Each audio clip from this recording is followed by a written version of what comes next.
왜 초대교회는 성장했냐라고 하는 질문에 초대 그리스도인들은 그들의 수적 성장이 다음 두 가지에 기인한다고 대답합니다. 첫 번째는 하나님의 능력이고, 둘째는 자신의 일탈적이면서 궁금증을 일으키는 매력적인 행동이라고요.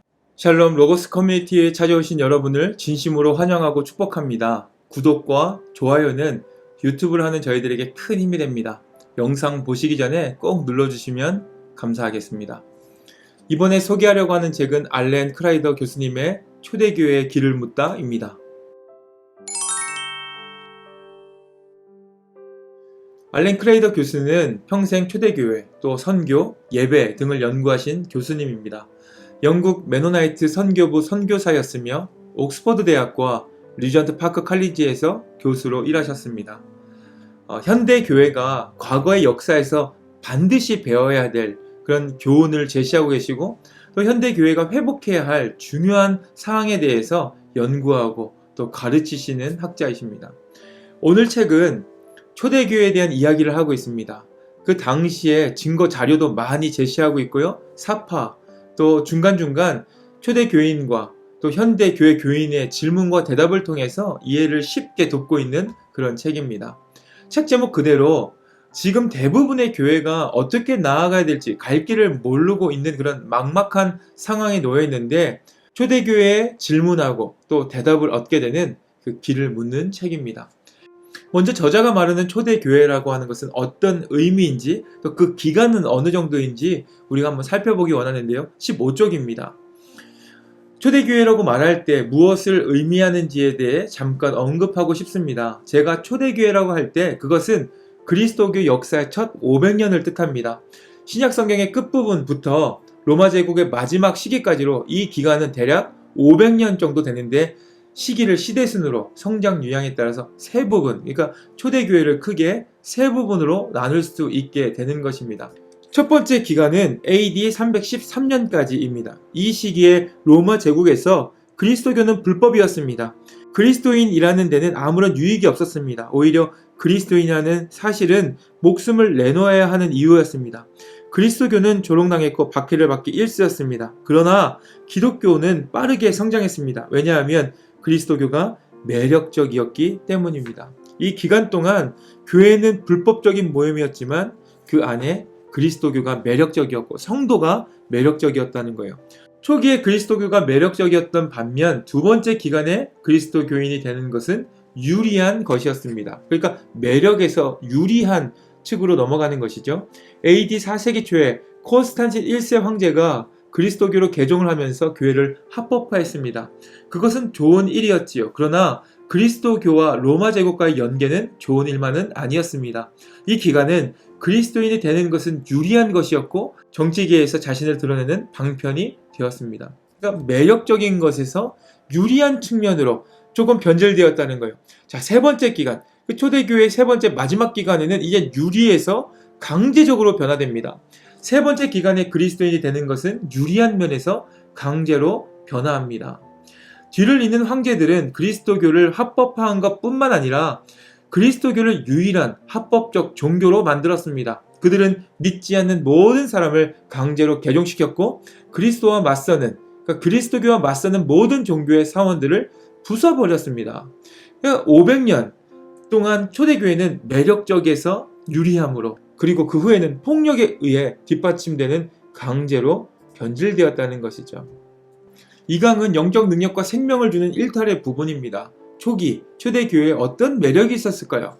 분명 기독교는 불법적인 모임이었기 때문에 예배 안의 매력은 아니었습니다. 31쪽인데요. 교회가 성장하기 좋은 환경이 아니었던 것은 분명합니다. 그렇다면 초대교회는 어떻게 성장할 수 있었을까요? 그리스도인들은 다른 사람들이 보기에 낯설지만 매우 흥미가 있어서 성장할 수 있었습니다.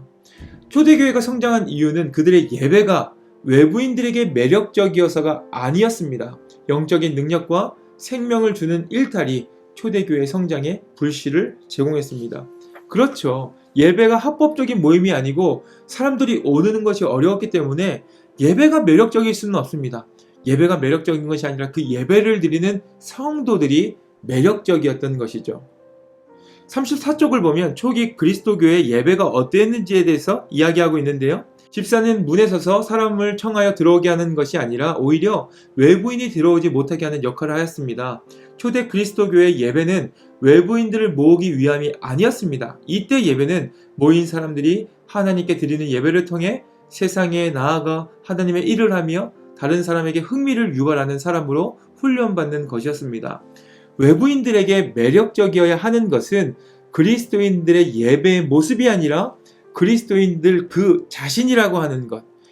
이것은 너무나 중요한 이야기죠. 현대 교회의 모습들을 한번 생각해 보십시오. 지금은 예배를 어떻게 더 아름답게 멋지게 드릴 수 있냐, 예배 음악을 얼마나 더 세련되게 할 수 있냐, 설교를 잘할 수 있냐, 이런 것에 포커스가 맞춰 있다면 초대교회는 예배를 얼마나 매력적이게 드릴까가 아니라 그 성도가 어떻게 삶을 살아내며 매력적이고 흥미로운 사람이 될 수 있을까?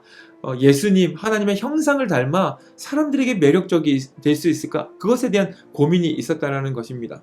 그래서 40쪽을 보면 왜 초대교회는 성장했냐라고 하는 질문에 초대 그리스도인들은 그들의 수적 성장이 다음 두 가지에 기인한다고 대답합니다. 첫 번째는 하나님의 능력이고 둘째는 자신의 일탈적이면서 궁금증을 일으키는 매력적인 행동이라고요.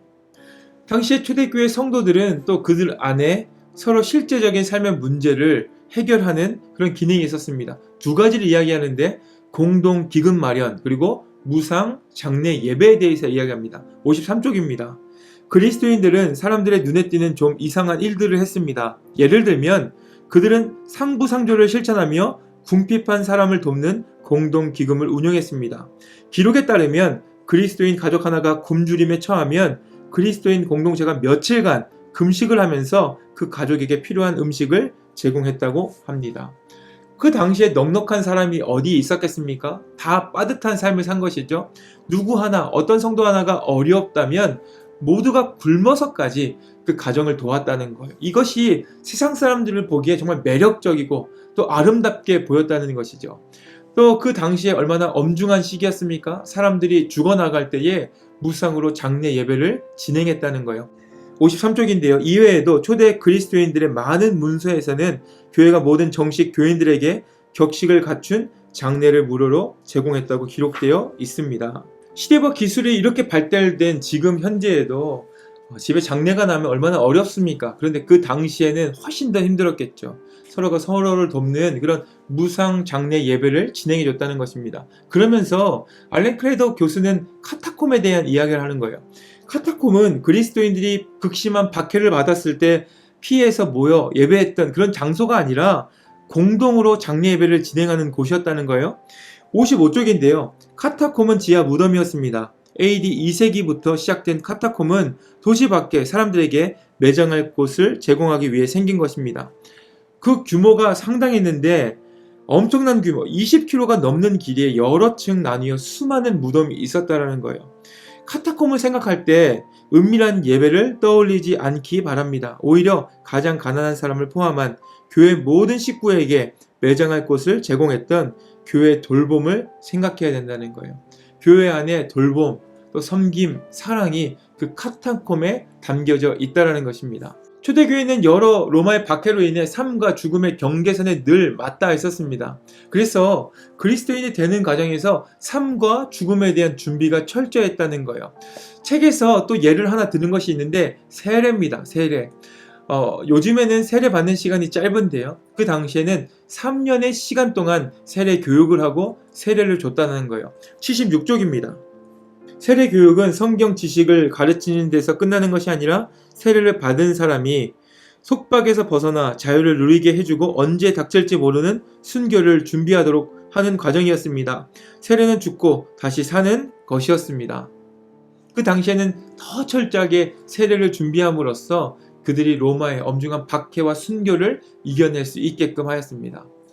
하지만 로마 콘스탄틴 황제가 기독교를 국교로 공인한 이후에는 이야기가 완전히 달라집니다. 가정교회의 모습은 점점 사라져갔고요. 획일화된 예배 방식과 또 웅장한 예배당이 생기기 시작했습니다. 강압적인 포교 활동으로 인해서 5세기 만에 크리스텐덤이 완성되었습니다. 어떻게 하면 우리가 다시 잃어버린 그 초대교회 비전을 회복할 수 있을까요? 그 초창기 초대교회 비전을 회복할 수 있을까요? 초대교회에서 배워야 될 길에 대해서 이야기하고 있는데요. 94쪽입니다. 초대교인들은 예배를 통해 하나님을 만나고 힘을 얻었으며 외부인에게 이상하지만 흥미롭고 매력적인 그리스도인이 되었기 때문입니다. 초대교회 예배는 이교도들의 예배와 아주 달라서 진정으로 생명을 주는 증인 공동체를 만들었습니다. 그러기에 사람들은 어려움을 겪게 되는 것을 알면서도 그 공동체에 속하기를 원했던 것입니다. 우리가 변화되어야 된다는 것이죠. 단순히 교회가 또 예배가 형태가 변화되는 것이 아니라 우리 성도들 자체가 변화되어서 우리가 하나님의 이 땅에서의 역할, 예수 그리스도의 이 땅의 역할을 감당할 때 우리를 통해 다시금 부흥이 시작될 수 있다는 것이죠. 마지막으로는 초대교회에 배워야 될 몇 가지를 제시하고 있는데요. 네 가지를 이야기합니다. 우리가 거주민이면서 동시에 나그네라는 것이 무슨 뜻인지 알게 될 때, 우리가 어떻게 하면 생명을 주고 궁금증을 일으키는 방식으로 살 수 있을지 깨닫게 될 때, 위대하고 강한 하나님의 능력을 알고 그 능력은 우리 인간이 아무 힘이 없다고 인정할 때에 드러나며 역사한다는 것을 발견하게 될 때, 교회가 하나님 나라에 유용하기 위해서 다수가 아니어도 된다는 것을 깨닫게 될 때, 그때 초대교회와 같이 우리도 영향력 있고 힘이 있고 능력이 있는 교회로서의 역할을 감당할 수 있게 된다고 이야기합니다. 초대교회 하면서 우리가 얼마나 그리워하고 바라는 교회 모델입니까? 하지만 초대교회에서도 예수님이 주인이 아닌 제도와 권력이 주인이 되었을 때 그 힘이 없어지고 교회가 변질되었습니다. 그것을 기억하며 우리는 교훈을 얻어야 됩니다. 우리가 섬기고 있는 교회가 정말 예수님을 주인으로 모시고 또 그분의 능력을 경험하고 있는가, 매력적인가, 이것을 기억하며 다시 한번 초대교회에서 나아갈 길을 찾게 되는 저와 우리 모두가 되기를 주의 이름으로 축복합니다. 또 다음에 좋은 책으로 찾아뵙겠습니다. 감사합니다.